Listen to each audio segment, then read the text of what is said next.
Que nada, aclarar lo del la pequeña meditación. ¿Cuánto tiempo tengo? Muy bien. ¿Cuánto? ¿Una hora? Vale. No me voy a alargar tanto. Es siempre una alegría y un privilegio poder compartir con vosotros, visitaros, ¿verdad? Hace 2 años cuando estuvimos aquí, prediqué aquí un domingo y un jueves en Cambronera, y mi hermano José me dijo, se me adelantaron. Y le dije que ellos tienen a María Intercesora. Digo, entonces intercedió y me cogieron para el domingo, digo, vosotros para el jueves. Pero bueno, el domingo pasado ya prediqué en Cambronera y este domingo lo estamos haciendo aquí. Es una alegría volver a veros. Gente que hacía mucho tiempo que no veíamos, otros que os vimos hace 2 años, pero de todas formas es siempre un privilegio, una alegría poder ver a hermanos muy queridos, hermanas muy queridas también.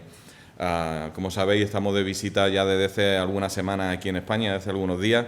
Tenemos, como sabéis, evidentemente con Azucena y Ariadna, Noemi y Jared, que ya se ha dormido porque están con los primos, se duermen quién sabe a qué hora, porque nosotros estamos desentendidos de hijos cuando llegamos a Linares. El otro día vi a mi hija, a Noemi, y le dije, ya hacía días que no te veía, ¿verdad? Pero se duermen quién sabe a qué hora y se ha dormido antes de que el padre predique, así que, bueno, está excusado, ¿no? Pero es una alegría, como decimos, y bueno, un poco, como sé que estáis orando por nosotros también, dar un poco, transmitiros primeramente el amor de los hermanos de la Iglesia Bautista Southside. Hace 2 años cuando estuvimos aquí, la iglesia era prácticamente una nueva plantación, era una nueva iglesia, todavía lo sigue siendo porque hemos celebrado el 2.º aniversario en el mes de febrero, lo celebramos. Y bueno, el Señor ha sido muy bueno, el Señor ha sido muy bueno, muy bondadoso en la obra que se está realizando. Y hace 2 años cuando empezamos esa labor de plantación de una iglesia nueva a través de la iglesia americana donde nosotros nos reunimos, voy a decir, porque todavía seguimos compartiendo o utilizando uno de los edificios que nos prestan. Éramos 4 personas las que comenzamos, era mi mujer y otro matrimonio más de nuestra edad. El Señor ha ido añadiendo, como dice su palabra, ¿verdad?, cada día a los que han de ser salvos, y también otras personas que van llegando nuevas a la ciudad y van buscando también una iglesia, ¿no? Entonces, estamos promediando más o menos, y no digo esto porque el número sea importante para el Señor, ¿no?, pero para que vosotros veáis lo que el Señor ha estado haciendo, ¿no?, todo este tiempo. Entonces, estamos promediando ya más o menos 50, 55 personas los domingos, cuando estamos todos, ¿verdad?, como siempre pasa en la iglesia. Pero el Señor ha sido muy bondadoso. Hemos estado dando talleres de educación parental, hemos dado también, durante 1 año hemos estado dando talleres para matrimonios, hemos también implementado clases de inglés para la comunidad hispana, todo de manera gratuita, ¿verdad? Este fin de semana, ayer y hoy, aunque bueno, allí todavía no amanecen, ¿verdad?, pero tenemos el consulado mexicano utilizando también las instalaciones de la iglesia. Hemos tenido un contacto con ellos muy bueno, la verdad, y el Señor ha sido bueno. Hemos podido conocer muchas personas también de la comunidad hispana de allí, de Corpus Christi, y el consulado mexicano ha ido a la iglesia para utilizar las instalaciones, para poder dar pasaporte mexicano a las personas que necesitan renovarlo. Para que os hagáis una idea, eso nos da pie a poder contactar solo en este fin de semana con los hermanos que se han quedado al cuidado de eso, más o menos con unas 300, 350 personas que van allí por necesidades de pasaporte, de acta de nacimiento, no sé qué. Se les da un folleto, se les da información de la iglesia. Es decir, el Señor ha abierto puertas que uno ni siquiera iba a tocar, ¿no? Y el Señor, como decimos, el Señor ha sido bueno, el Señor ha sido misericordioso y va haciendo la labor, ¿verdad? Yo sigo con mi trabajo en un centro de menores inmigrantes, y Azucena, bueno, sigue con su trabajo también en una escuela, en una guardería de allí también de la ciudad. Y los niños, pues como sabéis, con los estudios, con la escuela y todo adelante, ¿no? Pero como decimos, el Señor ha sido muy bueno, como se ha recordado aquí en esta mañana. El Señor ha sido misericordioso, grande, y Él ha provisto y provee cada día de todo lo necesario, ¿verdad? Y bueno, daros de nuevo las gracias y deciros que estamos muy contentos de estar aquí con vosotros en este día.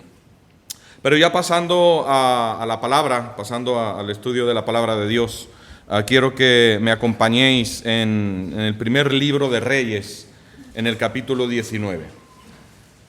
Lo que vamos a estudiar en esta mañana, lo que vamos a meditar en esta mañana, es una historia que se les cuenta a los niños en la escuela dominical y crecemos asimilando, ¿verdad?, lo que en esta mañana vamos a ver, y a veces no le damos la profundidad necesaria, pero es un tema muy delicado en los días en los que vivimos. Tal vez hace 20, 25 años no estaríamos hablando de la depresión desde un púlpito, ¿verdad? Y a veces es un tema que nos incomoda porque vivimos en un mundo que se promueve la felicidad y que se promueve el bienestar y que se promueve la alegría, ¿verdad? El otro día íbamos mi mujer y yo, estuvimos 2 días en Granada y fuimos a un mirador muy famoso que hay allí.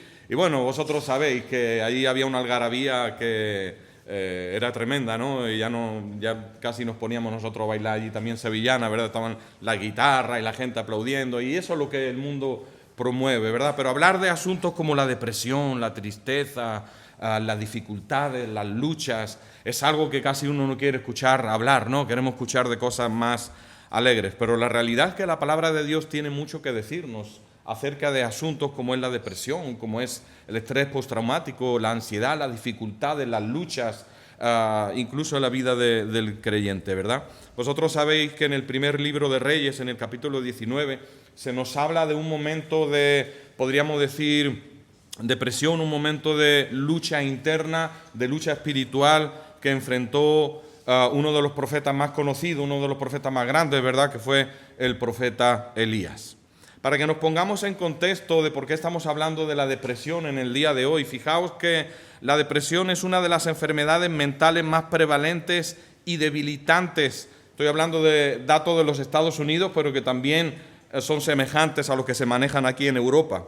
Y además afecta a millones de personas cada año. Dice que según el Instituto Nacional de Salud Mental, ahí en Estados Unidos, aproximadamente 17.3 millones de personas, millones de adultos en Estados Unidos experimentan al menos un episodio depresivo, de depresión mayor al año. Estamos hablando casi 20 millones de personas al año. Eso representa alrededor del 7% de la población. Es decir, es una cantidad bastante considerable. Además, la depresión no discrimina entre edad o raza y es un trastorno que afecta a personas de todas las edades, pero especialmente afecta también a adolescentes y adultos jóvenes. Lo digo por si acaso alguno decía, bueno, no tengo mucho de qué preocuparme porque soy joven, eso a lo mejor pasa dentro de unos años. No. La depresión afecta también a adolescentes y adultos jóvenes, incluso también a niños, ¿no? De hecho, alrededor del 13% de los adolescentes entre 12 y 17 años en los Estados Unidos experimentan al menos un episodio de depresión mayor al año. Fijaos, entre 12 y 17 años, un 13%. También los datos nos dicen que las mujeres son más propensas, pero eso es porque las mujeres son más propensas también a hablarlo y a decirlo. Los hombres no lo decimos tanto porque parece que es una seña de debilidad, ¿no? Pero dice los datos que aproximadamente entre el 8% de las mujeres, casi el 9%, frente al 6% de los hombres se enfrentan a algún episodio de depresión mayor. Y fijaos que los efectos de la depresión son devastadores no solo a nivel personal, sino también a nivel social y a nivel económico, porque la depresión es una de las principales causas de discapacidad en Estados Unidos, lo que afecta a la productividad laboral, afecta a las relaciones interpersonales y además al bienestar general de quienes la sufren. De hecho, la depresión no tratada contribuye a un aumento en los suicidios que son responsables de más de 48.000 muertes en los Estados Unidos al año, según el Centro para el Control y la Prevención de Enfermedades. Así fijaos lo significante y lo importante que es hablar de un tema como es la depresión. Además, en medio de esta crisis, muchas personas que luchan contra la depresión se sienten aisladas, se sienten desorientadas, se sienten desconectadas, y no solo de los demás, sino también de su fe y también de Dios. Y esto nos recuerda lo que decíamos el profeta Elías en este primer libro de Reyes, en el capítulo 19. No voy a dar lectura a los versículos porque si no nos alargaríamos mucho en el tiempo, pero vamos a ir desglosando, desgranando este pasaje. Fijaos que hay un momento en el que Dios le pregunta a Elías, ¿qué haces aquí, Elías? Y fijaos que esa pregunta resuena todavía en los oídos y en las mentes y en los corazones de muchas personas hoy día cuando estamos enfrentando, cuando estamos pasando por estos momentos de dificultad, por estos momentos de lucha personal y escuchamos, ¿verdad?, resonar esa pregunta: ¿cómo has llegado hasta aquí? Tantas veces nos hemos hecho esa pregunta a nosotros mismos: ¿cómo he llegado hasta este punto? Fijaos que el pasaje de hoy nos va a ayudar a explorar cómo en medio de una crisis emocional y espiritual como la estaba enfrentando Elías, Dios no solo se acerca a nosotros con compasión, sino que también nos ofrece restauración, nos ofrece esperanza, tal y como lo hizo con Elías en su momento de mayor vulnerabilidad. La palabra de Dios nos dice en esta mañana, en este capítulo 19 del primer libro de Reyes, que el Señor puede sacarnos de nuestra más profunda depresión para llevarnos a cumplir su propósito.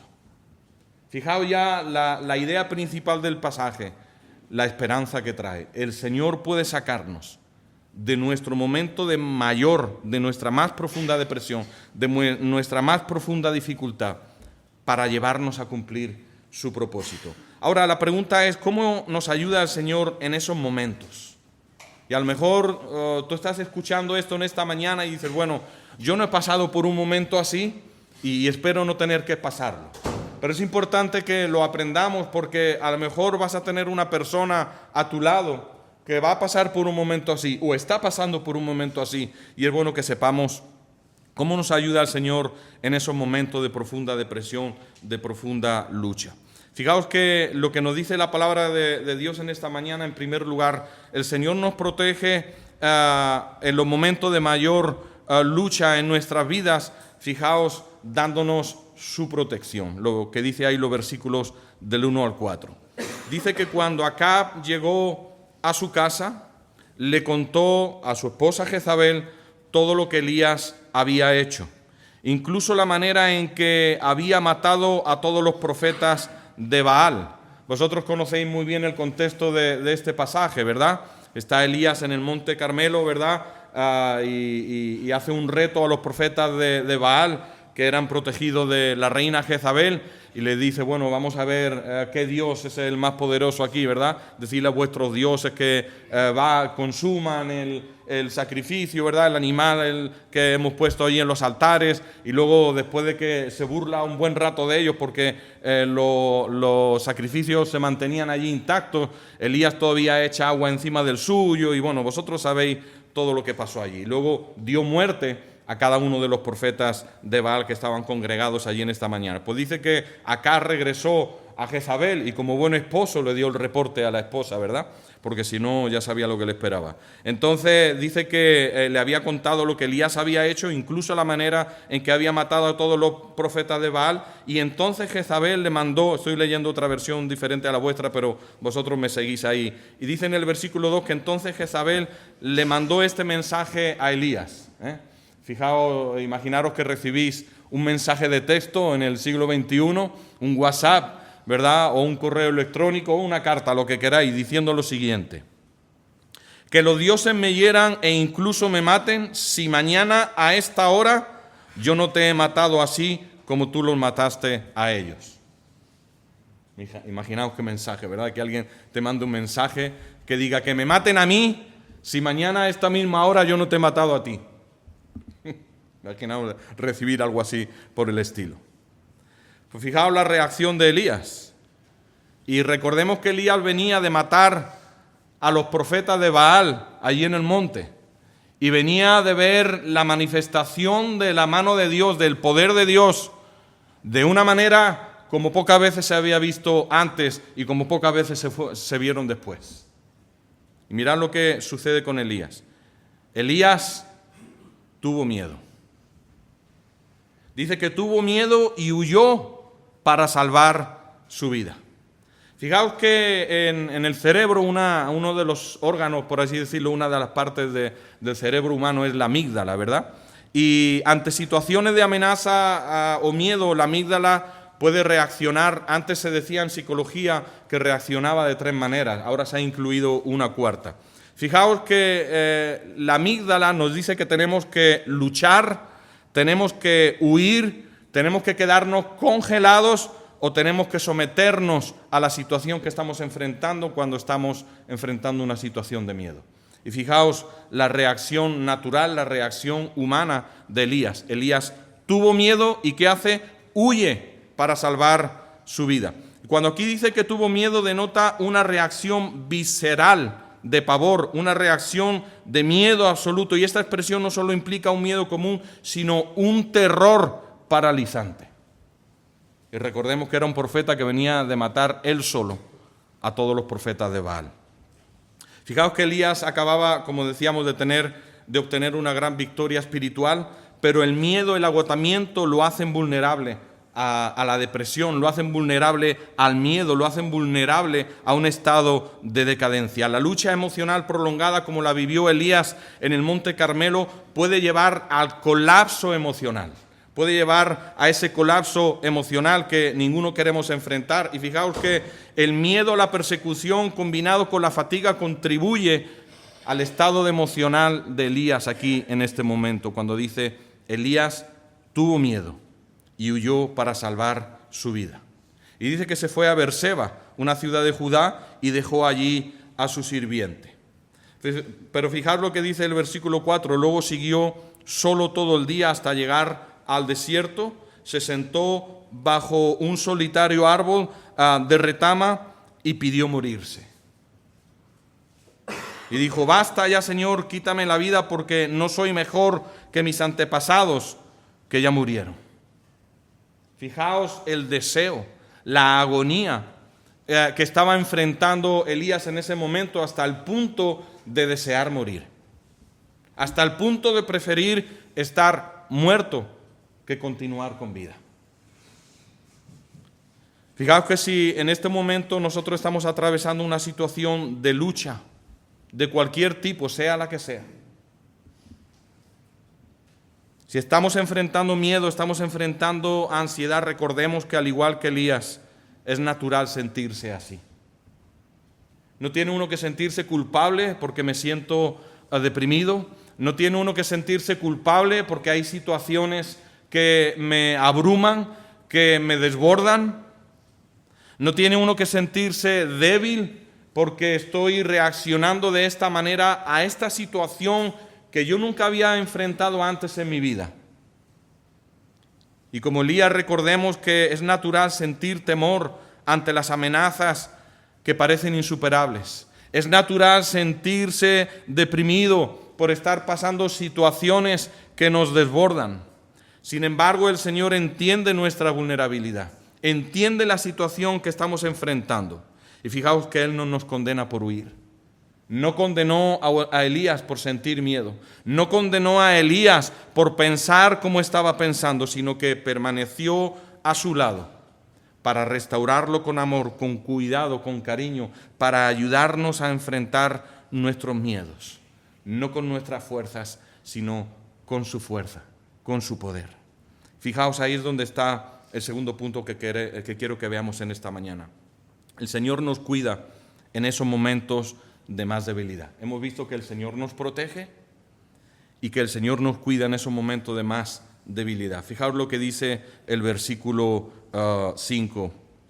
Dice que entonces se acostó, ¿verdad? Después de decir lo que dijo, después de huir como había huido, dice que se acostó y durmió debajo del árbol, de ese árbol de retama solitario que había encontrado ahí. Y dice que mientras dormía, un ángel lo tocó y le dijo: levántate y come. Y dice el versículo 6 que Elías miró a su alrededor y cerca de su cabeza había un poco de pan horneado sobre piedras calientes y un jarro de agua. Así que comió y bebió y volvió a acostarse, ¿verdad? Eso es más o menos lo que hacemos aquí con el calor en el verano. Comemos y nos dormimos y luego comemos y nos volvemos a acostar un poco más. Bueno, eso es lo que estoy haciendo yo, que estoy de vacaciones, yo no soy vosotros. Pero fijaos lo que dice, que se acostó y durmió. Eso indica la necesidad profunda del descanso. Vivimos en un mundo ajetreado, vivimos en un mundo que nos llama a la productividad, ¿verdad? Y nos llama al rendir más y al dar más de nosotros. Y fijaos que la palabra de Dios nos habla de la importancia y la necesidad profunda del descanso. A nivel psicológico, el descanso es esencial para la recuperación emocional y Elías, agotado tanto física como emocionalmente, recibe del Señor la oportunidad de descansar y de recuperar las fuerzas. Además, también la provisión de alimentos refleja también la necesidad de esa nutrición emocional. Y a veces todo lo que necesitamos en nuestra depresión, en nuestra desesperación, es simplemente el cuidado básico que nos ayuda a levantarnos. A veces todo lo que necesitamos es ese refrigerio que solo encontramos en el Señor para poder levantarnos. Fijaos bien lo que le dice el ángel del Señor cuando lo toca, le dice, levántate y come. Hay una pirámide, en psicología se estudia la pirámide de Maslow. Y este Maslow lo que hizo fue diseñar una pirámide y entonces se le ocurrió que la vida del ser humano se puede fraccionar en una pirámide según las necesidades de uno, ¿no? Entonces, en la base de la pirámide están las cosas básicas fundamentales, como son la comida y la bebida, ¿verdad? Luego ya empieza a subir ya cosas menos imprescindibles, pero las básicas, ¿qué es lo que hace un bebé recién nacido? Buscar el alimento de la madre, buscar la protección de la madre. Bueno, esas son las bases de las necesidades del ser humano. Y fijaos que a veces todo lo que necesitamos es precisamente eso, ese refrigerio, ese descanso. Y dice el salmista en el Salmo 91, versículo 1, ¿qué es lo que dice ese salmo? El que habita al abrigo del Altísimo morará bajo la sombra del Omnipotente. Y fijaos, la protección, el descanso que uno encuentra en el Señor. Y dice el versículo 7 además, que entonces el ángel del Señor regresó, lo tocó y le dijo, levántate y come un poco más, de lo contrario el viaje que tienes por delante será demasiado para ti. Hemos visto que Elías come, se duerme, dando muestra del agotamiento que estaba enfrentando, y el Señor lo deja descansar. El Señor lo deja descansar, lo deja recuperar fuerzas, lo deja recuperar ánimo. Eso nos recuerda también un poco al Salmo 23. El Señor es mi pastor, y luego dice que nos lleva junto a corrientes de agua de reposo. Dice que allí nos hará descansar. Fijaos, el Señor permite descansar a Elías, pero dice en el versículo 7 que volvió. Volvió y lo tocó y le dijo, levántate y come todavía un poco más, de lo contrario el viaje que tienes por delante será demasiado para ti. Fijaos que cuando dice que volvió y lo tocó implica un retorno de la intervención divina a la situación que estaba enfrentando Elías. Dios no desiste de ayudar a Elías en su estado de agotamiento y Elías recibe una segunda oportunidad de descanso, de recuperación, lo cual resalta la paciencia de Dios en ese proceso de restauración. Fijaos que Dios no apresura a Elías, lo deja descansar, lo deja comer las veces que necesita y eso nos da muestra de la paciencia del Señor en ese proceso de restauración. El Señor tenía un plan para Elías de levantarlo donde Elías había caído, pero fijaos que el Señor corre al tiempo de Elías, corre al paso de Elías. Y aquellos que trabajamos con clientes que están enfrentando problemas de este tipo, sabemos que quien marca el ritmo, quien marca el proceso de recuperación es el cliente. No es el psicólogo, no es el especialista, es el cliente quien te dice al ritmo que tiene que trabajar.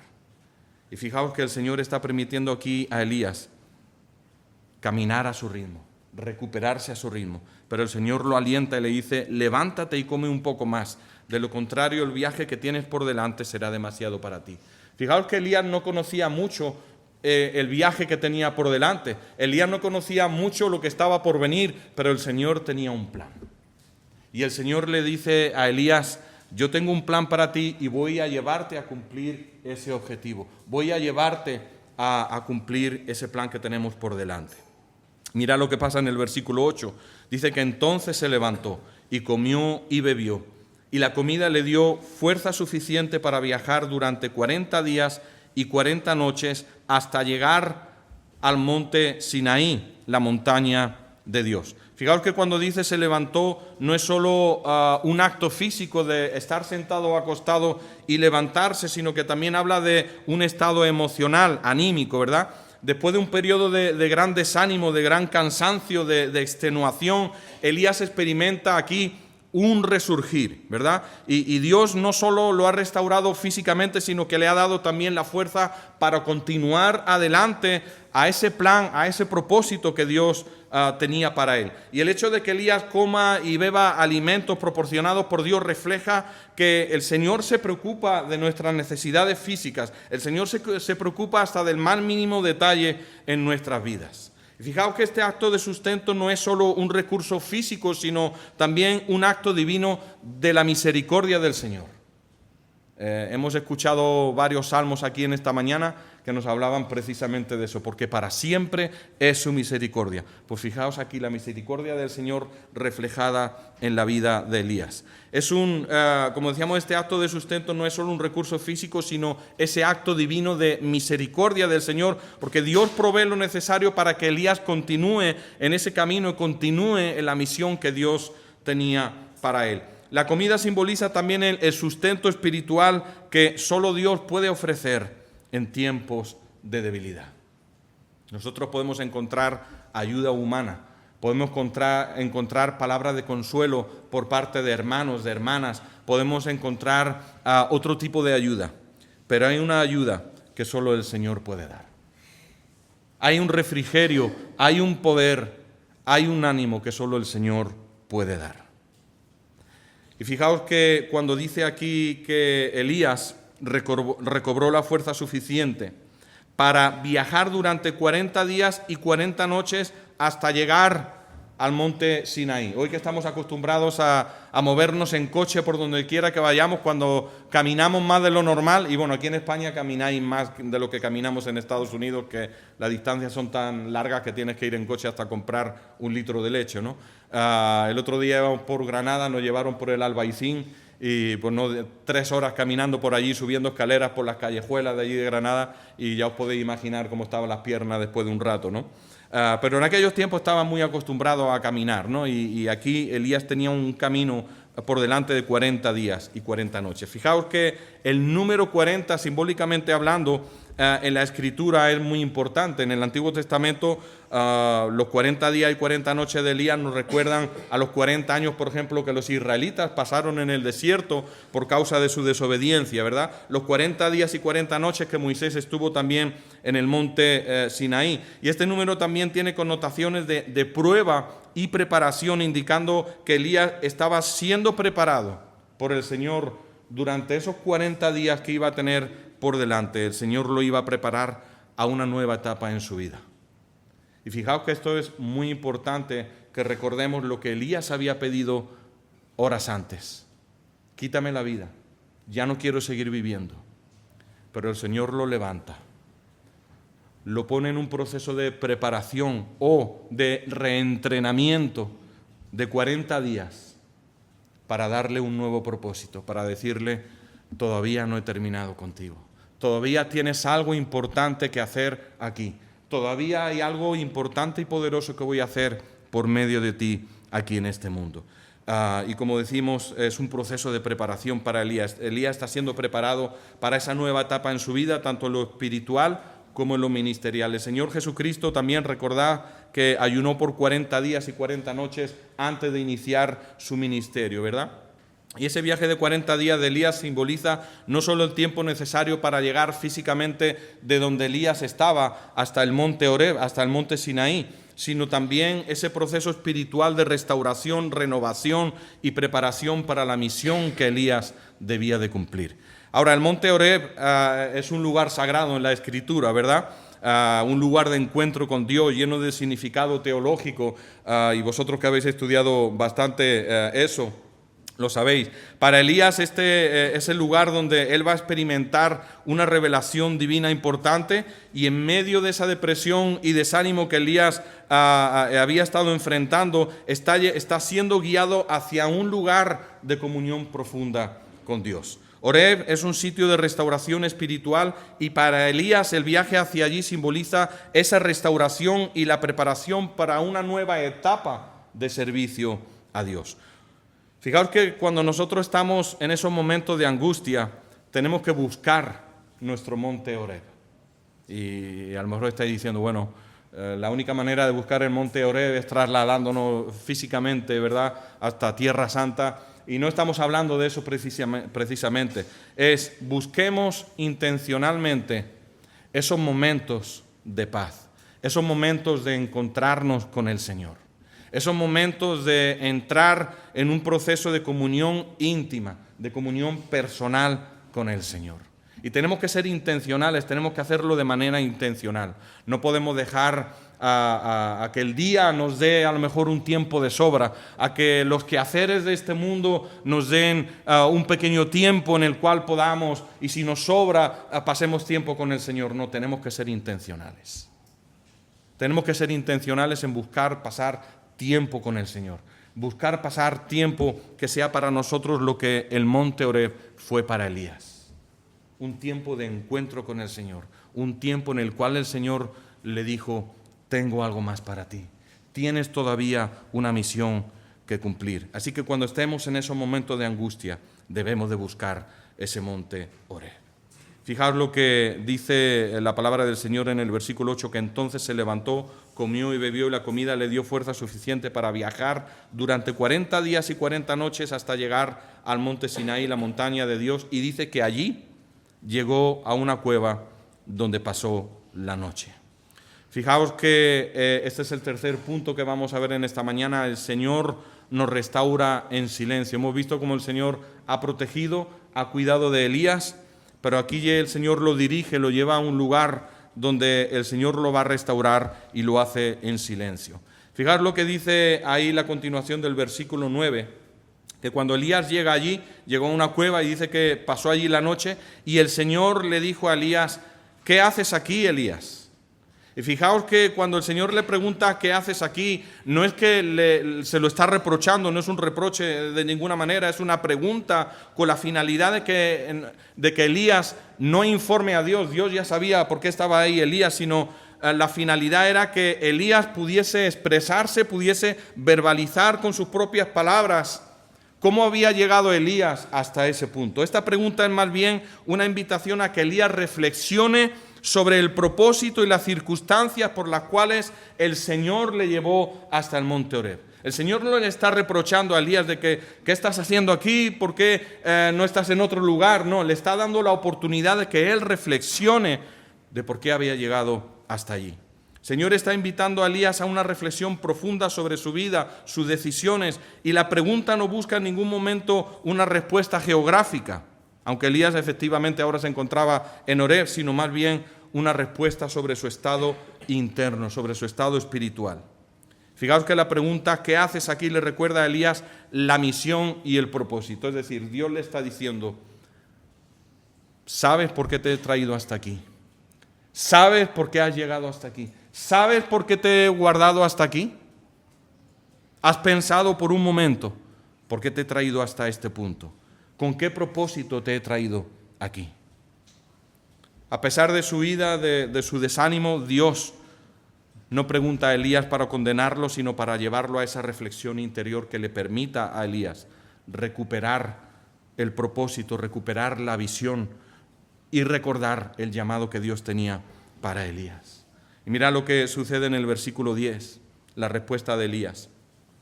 He servido con gran celo al Señor, Dios Todopoderoso, respondió Elías, pero el pueblo de Israel ha roto su pacto contigo, derribó tus altares y mató a cada uno de tus profetas. Fijaos que Dios le da la oportunidad a Elías para expresarse y dar su análisis, su punto de vista de la situación, ¿verdad? Y Elías dice, bueno, yo te he servido fielmente, pero parece que soy el único que lo hace, ¿verdad? Porque el pueblo de Israel se fue en pos de los Baales.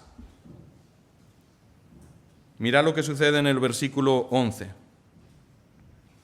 El Señor le dijo, sal y ponte de pie delante de mí en la montaña.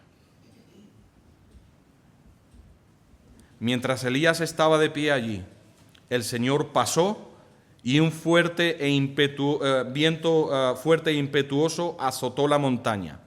Dice que la ráfaga fue tan tremenda que las rocas se aflojaron, pero el Señor no estaba en el viento. Después del viento hubo un terremoto, pero el Señor no estaba en el terremoto.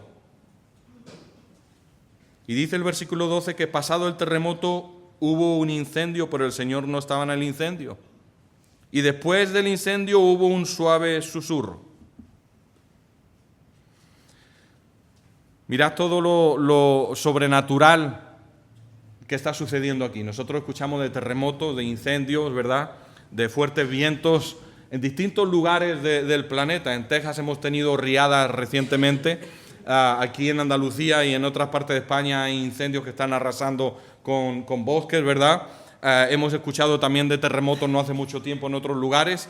Pero aquí todo sucedió en el mismo momento prácticamente y en el mismo lugar. Y ahí está lo asombroso de todo eso, ¿verdad? Hay verbos como desgarrar, romper, que describen el viento, el terremoto y el fuego como eventos dramáticos y perturbadores. ¿Quién quiere encontrarse en medio de un incendio, en medio de un terremoto, en medio de fuertes vientos? Nadie, ¿verdad? Sin embargo, Dios no estaba, nos dice la palabra que no estaba en ninguno de esos fenómenos poderosos y llamativos y visibles a todo el mundo, sino en el susurro apacible. Dice ahí en el versículo 12, dice, pero el Señor no estaba en el incendio y después del incendio hubo un susurro. Y dice el 13, cuando Elías lo oyó, se cubrió la cara con su manto, salió y se paró a la entrada de la cueva.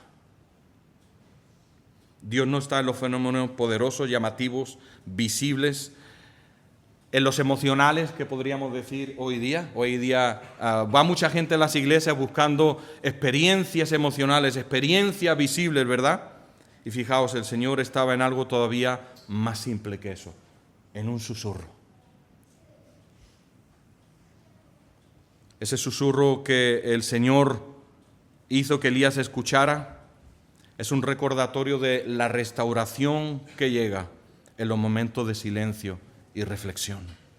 No necesitamos el ruido del mundo, no necesitamos el ruido de aquí de la tierra, no necesitamos el ruido de la sociedad. Psicológicamente el silencio es fundamental en el proceso de curación emocional porque permite que nuestras mentes encuentren la calma para procesar esas emociones. Y fijaos que en el Antiguo Testamento Dios se manifiesta a menudo en muchas formas, de manera poderosa, de maneras terribles como el fuego, el viento, todo eso, ¿verdad? Pero sin embargo en este pasaje Dios elige revelarse a Elías en una manera diferente, a través de un susurro tranquilo. Un susurro tranquilo que con el ruido del mundo podría pasar desapercibido a los oídos, ¿verdad?, de Elías o a los oídos nuestros, pero para quienes ponen atención y dan importancia no a lo visible, sino a lo que realmente importa, Dios está ahí hablándonos. Por medio de ese susurro apacible, medio de ese susurro que a veces puede pasar desapercibido.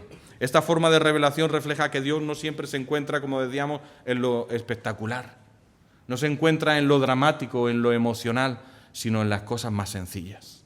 En un susurro, hablando nuestras vidas, por medio de su palabra, pasando tiempo en oración. Fijaos que en el contexto de la depresión, el agotamiento de Elías, esta revelación a través de ese susurro suave es prácticamente totalmente significativa, porque Elías venía de haber sido utilizado por Dios, como decíamos, para hacer algo grandioso. Pero ahora Dios le dice, yo también estoy en lo que no parece ser tan grandioso. Yo también estoy en lo que parece ser más íntimo, más callado, más quieto, como puede ser un susurro. Y dice que Elías se cubrió. El hecho de que Elías se cubra su rostro en el contexto de lo que estamos hablando para el pueblo de Israel era un símbolo de respeto, de reverencia, de humildad delante de Dios, ¿verdad?, para la tradición israelita. Y este es también un acto de reconocimiento de Elías. Elías estaba reconociendo que quien le había susurrado era Dios, ¿verdad? Y que Dios se encontraba allí en ese susurro. Al cubrir su rostro, Elías reconoce que está en la presencia de algo divino, aunque no esté relacionado, como decíamos, con esos eventos naturales sorprendentes y maravillosos que podría parecer para otras personas. Cuando experimentamos la presencia de Dios en nuestras vidas, especialmente en esos momentos de angustia o crisis, debemos de ser conscientes de su santidad, de su majestad. El hecho de que Dios se haya revelado a nosotros, se haya hecho accesible a nosotros, no nos debe de llevar nunca a perder de vista y recordar la santidad, la majestuosidad de Dios. A veces podemos sentir que nuestra situación es tan insignificante que no merecemos la atención de Dios, pero Dios se presenta a nosotros con ternura, se presenta a nosotros con compasión y nuestra respuesta debe de ser un acto de humildad y reverencia delante de Dios, reconociendo que aunque estemos quebrantados, Él está cerca, como dice su palabra, de los quebrantados de corazón. Dice la palabra de Dios que salió Elías de la cueva, y la cueva puede representar esos momentos de aislamiento emocional, puede representar también la zona de confort en la que se encontraba Elías, pero fijaos que los tiempos en los que nos deberíamos nosotros de sentir con dolor, que deberíamos de sentirnos afligidos, están representados aquí por la cueva en la que se encuentra Elías, ¿verdad? Son momentos de tristeza, de agotamiento, y sin embargo Dios también está en esos momentos junto a nosotros. Por eso le dice: sal de la cueva, sal de ese lugar donde te encuentras, y tengo algo que decirte. Dice que cuando Elías lo oyó, se cubrió la cara con su manto y salió y se paró a la entrada de la cueva. Fijaos la obediencia de Elías, incluso en esos momentos de dificultad, incluso en esos momentos de decadencia. Y le vuelve Dios a preguntar: ¿qué haces aquí, Elías? Y Elías le volvió a responder lo mismo: te he servido, ¿verdad? Con gran celo, he servido con gran celo al Señor Dios Todopoderoso, pero el pueblo de Israel ha roto su pacto contigo, derribó sus altares, mató a cada uno de sus profetas, y yo soy el único que queda con vida, y ahora me buscan también a mí para matarme. Fijaos de nuevo la misma expresión de Elías. Y ahora aquí viene cuando el Señor le recuerda el propósito para Elías, o le da un propósito nuevo. Dice los versículos 15 y 16. Dice que entonces el Señor le dijo: regresa por el mismo camino que viniste y sigue hasta el desierto de Damasco. Cuando llegues allí, unge a Hazael para que sea rey de Aram, después unge a Jehú, hijo de Nimsi, para que sea rey de Israel, y unge a Eliseo, hijo de Safat, de la tierra de Abel Meola, para que tome tu lugar como mi profeta. Fijaos que el Señor saca a Elías de la cueva, de esa zona de confort, de esa zona de protección, y le dice: tengo un propósito para ti. Después de haber sido restaurado, Elías recibe una nueva misión de parte de Dios. Y fijaos, lo vemos reflejado en los verbos cuando le dice: sal, ve, ¿verdad? Eso es un mandato para moverse, para avanzar, para continuar adelante con lo que aún le quedaba por delante hacer, no a Elías, sino a Dios por medio del profeta Elías. Fijaos que a pesar de su crisis emocional, Dios le da un propósito claro a Elías. Le dice: unge a este, unge a aquel, y unge también a Eliseo para que te sustituya como profeta. Como profeta. Y fijaos que a pesar de esa crisis emocional, Dios tiene un propósito claro para Elías, un recordatorio de que incluso cuando estamos quebrantados, en esos momentos de mayor quebrantamiento, Él tiene un plan para nuestras vidas. Nosotros podemos estar enfrentando un momento de dificultad, podemos estar pasando un tiempo de depresión, podemos estar enfrentando un tiempo de lucha interna, pero eso nunca rompe y nunca cesa el plan de Dios para nuestras vidas. Nada. Cuando nosotros vamos, y no quiero adelantarme a lo que estoy a punto de decir, pero cuando nosotros vamos a Mateo capítulo 28 y vemos la gran comisión, ¿qué dice ahí? Id a todas las naciones, ¿verdad? A toda lengua, y predicar a toda criatura. Y dice: he aquí yo estaré con vosotros todos los días hasta el fin del mundo. Ahora, no se ven paréntesis ahí. La misión del creyente de predicar en este mundo es incesable. Nosotros podemos estar pasando por momentos como los que pasó Elías, por momentos de depresión, por momentos de lucha interna. Pero después de que nos hemos refrigerado, después de que nos hemos restaurado como el Señor hizo con Elías, tenemos que continuar con la misión que el Señor nos dio por delante. Dios restaura a Elías, lo envía a una nueva misión, y fijaos que esa restauración no solo tiene como fin sanar el corazón, sino también devolver al creyente el sentido del propósito del llamado que Dios hizo con nosotros.